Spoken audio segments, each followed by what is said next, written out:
Khusus kepada para saksi, dipersilakan kembali ke tempat.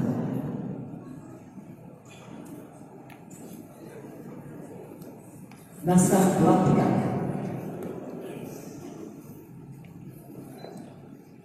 Bismillahirrahmanirrahim.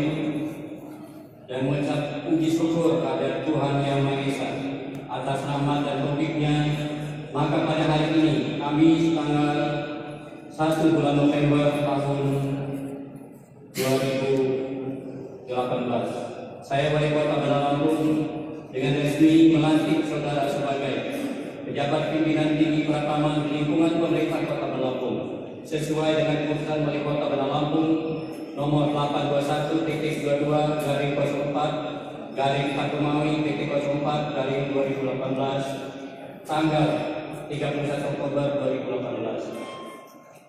Dua, pejabat pimpinan tinggi pertama di lingkungan pemerintah Kota Lampung sesuai dengan keputusan Wali Kota Bandar Lampung nomor 821-22/04/05/2018 tanggal 31 Oktober 2018.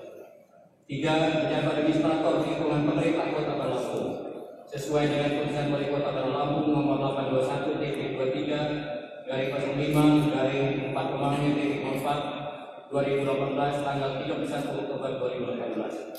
Empat, pejabat administrator lingkungan pemerintah Kota Bandar Lampung sesuai dengan keputusan Wali Kota Bandar Lampung nomor 821-23/06/04/2018 tanggal 31 Oktober 2018. Saya percaya bahwa saudara-saudara akan melaksanakan tugas dengan sebaik-baiknya sesuai dengan tanggung jawab yang dibebankan kepada saudara. Semoga Tuhan Yang Maha Kuasa bersama kita. Bandar Lampung